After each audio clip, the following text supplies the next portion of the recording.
Halo semuanya, selamat datang kembali di dunia BTTH. Di episode ke-578 Ranah Kaisar ini, jalan Xiaoyan semakin menegangkan. Yuk langsung saja kita masuk ke alur ceritanya. Di episode sebelumnya, Xiaoyan tengah menjalani penyucian tubuhnya dengan api nirwana pemusnah demi menembus ranah leluhur. Meski telah menelan lebih dari 300 benih api pemusnah, ia masih gagal mencapai pencerahan fisik karena tubuhnya bukan keturunan langsung ras Yuan Shen. Di sisi lain, wilayah Tungku Asal menjadi ajang perebutan benih api pemusnah. Qi Xiaoyun, seorang ahli kuat dari alam surgawi barat, menghalangi dan merampas api milik para pesaing demi mengumpulkan benih sebanyak mungkin. Ketegangan memuncak saat Qi Xiaoyun bertemu kembali dengan King Teng dari pavilion pil emas. Tawaran damai ditolak, dan benturan kekuatan besar pun tak terelakkan. Pertarungan untuk merebut inti api pemusnah sejati pun semakin mendekati klimaks. King Teng mengibaskan lengan jubahnya dengan keras. Sorot matanya dingin dan tajam, lalu berkata kepada Qi Xiaoyun, sangat bagus. Kalau begitu, kali ini mari kita andalkan kemampuan masing-masing. Meskipun Qi Xiaoyun sedikit merasa takut terhadap kekuatan King Teng, dia tidak menunjukkannya di permukaan. Sambil tertawa kecil dengan suara dingin, dia menjawab tantangan tersebut. Kalau begitu, mari kita lihat siapa yang sanggup mendapatkan inti api pemusnah ini. Seperti yang kau katakan, kita akan bersaing dengan kekuatan masing-masing. Sambil berbicara, wajahnya menunjukkan semangat yang sulit disembunyikan. Saat ini, dia telah mengumpulkan hampir 100 jenis benih api pemusnah, membuat kepercayaan dirinya sangat tinggi. Dengan modal tersebut, dia merasa dirinya sudah sangat siap. Ia bahkan pernah masuk ke dalam Tungku Asal sebelumnya dan tahu bahwa tanpa cukup banyak benih api pemusnah, seseorang tidak akan bertahan lebih dari setengah batang dupa sebelum diusir paksa dari sana. Qi Xiaoyun sangat yakin bahwa tidak satupun dari kelompok ini telah bersiap sejauh dirinya. Apalagi benih api pemusnah bukanlah sesuatu yang mudah untuk dikumpulkan. Di hadapan mereka, terbentang sebuah ruang berbentuk bola raksasa yang kosong. Di tengah-tengahnya sebuah pusaran hitam yang berubah-ubah ukurannya berputar secara konstan. Pusaran inilah pintu masuk ke Tungku Asal. Beberapa sosok dari kelompok Jinsu terlebih dahulu mengambil langkah, memasuki pusaran hitam itu secara serempak. Mereka tampak begitu nekat, seolah tidak memiliki rasa takut sedikit pun. Bahkan Qi Xiaoyun diam-diam merasa heran oleh keunikan mereka. Sekumpulan orang gila, mereka masuk begitu saja tanpa rasa takut sedikit pun. Ia menyadari bahwa kegilaan mereka terhadap api tidak kalah dengan dirinya, bahkan mungkin lebih dalam lagi. Bakat mereka dalam hal penguasaan api telah diasah sejak lahir, maka Qi Xiaoyun pun tidak berani menunda lebih lama lagi.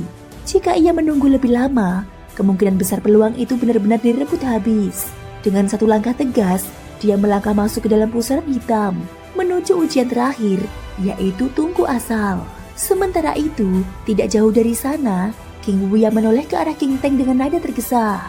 Kakak, kita juga harus masuk. Kalau tidak, mereka akan merebut semuanya. King Wuya bukanlah orang ceroboh, tetapi godaan dari inti api pemusnah ini terlalu besar. Setelah menempuh perjalanan sejauh ini, ia tak ingin buruannya direbut orang lain. Namun, King Teng justru menatap tenang ke arah pusaran itu. Dia berkata, apa yang membuatmu terburu-buru? Api pemusnah bukanlah api biasa. Bahkan di dunia sensi, ia diperingkat sebagai yang nomor 1. Kekuatan kehancurannya berada di puncak ekstrim. Jadi, masuk lebih dulu bukan berarti pasti akan mendapatkannya. Dia menatap Qi Xiaoyun yang sudah lebih dulu masuk ke dalam pusaran dan melanjutkan dengan dingin. Melihat Qi Xiaoyun, ia tampak sangat percaya diri. Sepertinya dia memang sudah datang sebelumnya dan bahkan sempat masuk ke Tungku Asal.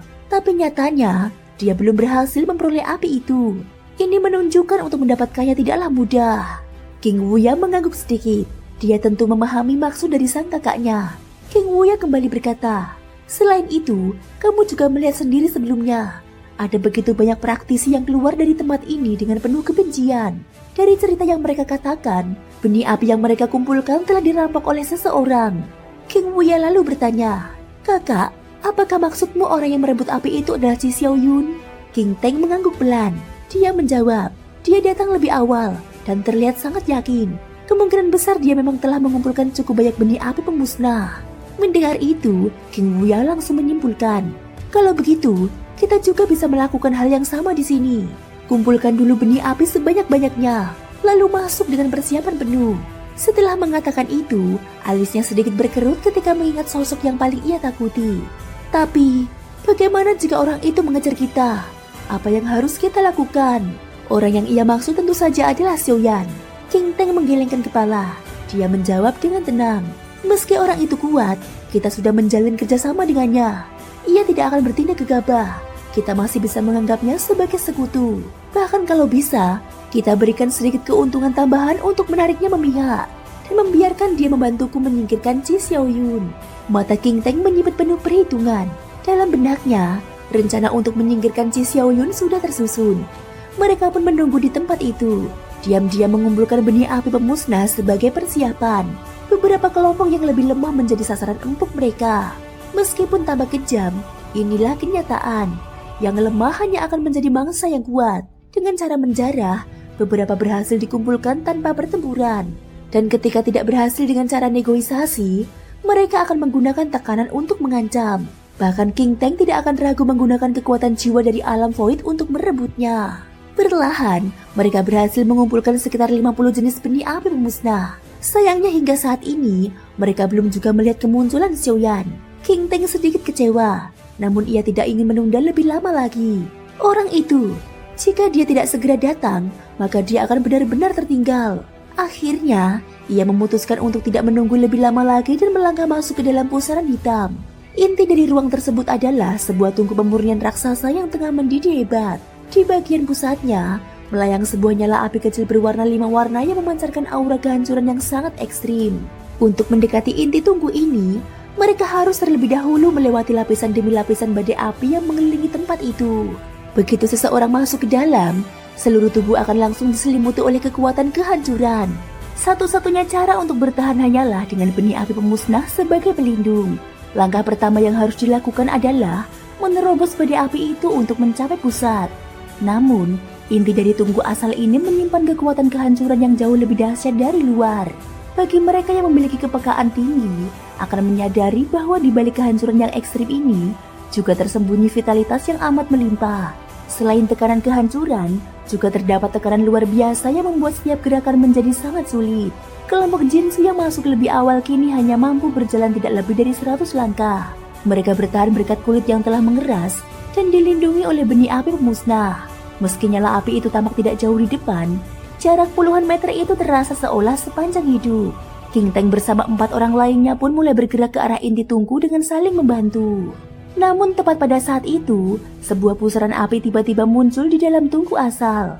Hal ini tentu saja menarik perhatian semua orang. Dari pusaran api itu, satu sosok perlahan berjalan keluar. Ketika King Teng melihat siapa sosok itu, pupil matanya langsung menyusut tajam. Ia bergumam dalam hati dengan penuh keterkejutan. Bagaimana mungkin itu dia? Dari mana dia masuk? Arah kemunculannya benar-benar berbeda. Meski muncul di pinggir badai api, jelas ia bukan dari pintu masuk yang sama. Ji Xiaoyun hanya mendengus dingin melihat kedatangan sosok baru itu. Manusia bodoh, dia bahkan tidak tahu persyaratan apa yang dibutuhkan untuk berada di tempat ini. Tanpa benih api pemusnah, dia tidak akan sanggup berjalan lebih dari 100 langkah dan akan dipaksa keluar. Di mata Ji Xiaoyun, baik kelompok Jinsu maupun orang-orang lain bukanlah ancaman.